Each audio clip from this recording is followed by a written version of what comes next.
মাননীয় বিত্তমন্ত্ৰী শ্ৰীমতী অজন্তা নেওগ ডাঙৰীয়ানীয়ে শিক্ষা বিভাগৰ ওপৰত বিশেষ গুৰুত্ব প্ৰদান কৰি যি বাজেট উত্থাপন কৰিলে তাৰ বাবে মই অসমৰ মাননীয় মুখ্যমন্ত্ৰী ডক্টৰ হিমন্ত বিশ্ব শৰ্মা আৰু বিত্তমন্ত্ৰী শ্ৰীমতী অজন্তা নেওগ ডাঙৰীয়ানীক অশেষ ধন্যবাদ জ্ঞাপন কৰিছো। বিদ্যালয় শিক্ষা বিভাগত 18,733 কোটি টকা আৰু উচ্চ শিক্ষা বিভাগত 3,797 কোটি টকাৰ আবণ্টন দিছে আৰু বহুকেইটা উল্লেখযোগ্য ঘোষণাও আজি বাজেটত উল্লেখিত হৈছে। যোৱা বছৰ আমি যি নিযুত মইনা আঁচনি আৰম্ভ কৰিছিলো তাৰ লগত এতিয়া এখন নতুন আঁচনি মাননীয় মুখ্যমন্ত্ৰীৰ যি জীৱন প্ৰেৰণা আঁচনি সংযোজিত হৈছে, ইয়াৰ বাবেও মই মুখ্যমন্ত্ৰী আৰু বিত্তমন্ত্ৰী ডাঙৰীয়ানীক ধন্যবাদ জনাইছো।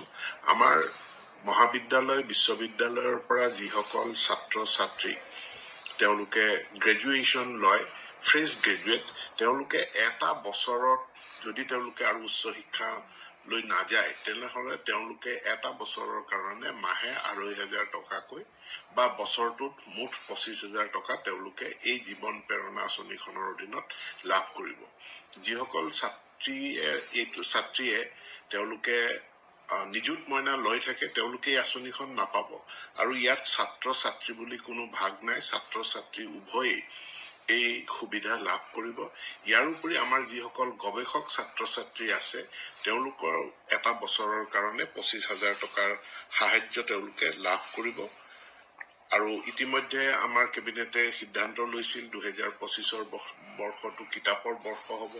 আজি বাজেটত তাৰ বাবে নিৰ্ধাৰিত পুঁজি ধাৰ্য কৰা হৈছে যে জিলা পৰ্যায়ত কিতাপৰ আমাৰ অসম প্ৰকাশন পৰিষদৰ অধীনত আমাৰ স্বীকৃতিপ্ৰাপ্ত যি গ্ৰন্থমেলা হয় তাৰ কাৰণে 5 লাখ টকা আৰু ডিষ্ট্ৰিক্ট বা সম জিলা পৰ্যায়ত 2.5 লাখ টকা দিয়াৰ এটা ঘোষণা আজিৰ বাজেটত হৈছে।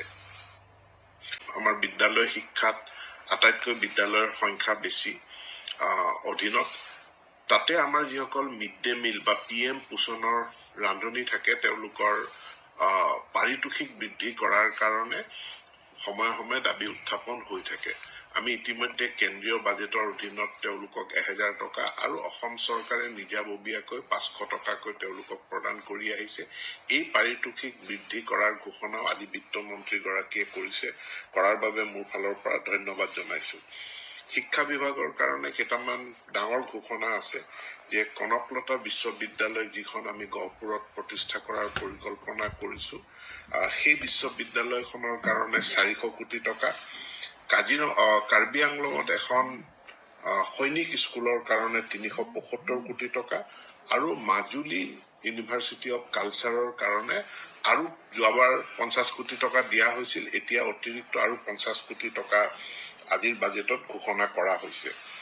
আমাৰ উচ্চ শিক্ষা বিভাগৰ অধীনতে Anandaram Baruah institute of language art and culture যি অসমৰ বিভিন্ন ভাষা সাহিত্যৰ গৱেষণাত অভূতপূৰ্ব অৰিহণা, খুব গুৰুত্বপূৰ্ণ অৰিহণা আগবঢ়াই আহিছে।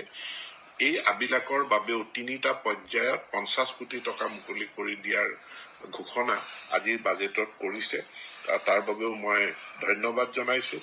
আৰু উচ্চ শিক্ষা বিভাগৰ অধীনত এটা উচ্চ শিক্ষাৰ ফাণ্ডিং এজেন্সিৰ আৰ্হিত এটা বিশেষ পুঁজি গঠন কৰাৰ প্ৰস্তাৱ কৰা হৈছে, য'ত উচ্চ শিক্ষাৰ অনুষ্ঠানে বেংকৰ পৰাও লোন ল'ব পাৰিব আৰু এই লোনত যি ইণ্টাৰেষ্ট থাকিব সেই ইণ্টাৰেষ্ট অসম চৰকাৰে বহন কৰিব।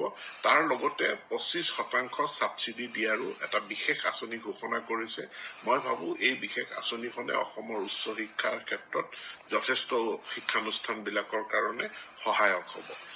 চৰকাৰখনে দক্ষতা শিক্ষাৰ ওপৰত বা স্কিল এডুকেশ্যনৰ ওপৰত যথেষ্ট গুৰুত্ব প্ৰদান কৰিছে আৰু তাৰ কাৰণে নেলকুৰ লগত যৌথভাৱে যি বিদ্যালয়ত কাৰিকৰী শিক্ষা প্ৰদান কৰাৰ যি বিশেষ আঁচনি লোৱা হৈছে ইয়াৰ বাবেও 50 কোটি টকা ধাৰ্য কৰিছে আৰু শিক্ষা বিভাগত এই নতুন যিখিনি সংযোজন হৈছে আঁচনি, এই আঁচনিখিনিৰ কাৰণে মই মাননীয় মুখ্যমন্ত্ৰী আৰু বিত্তমন্ত্ৰীগৰাকীক মই অশেষ ধন্যবাদ জ্ঞাপন কৰিছো আৰু এই আঁচনিখিনিয়ে অসমৰ বিদ্যালয় শিক্ষা আৰু উচ্চ শিক্ষাক এক নতুন উচ্চতালৈ লৈ যাব বুলি মই দৃঢ়তাৰে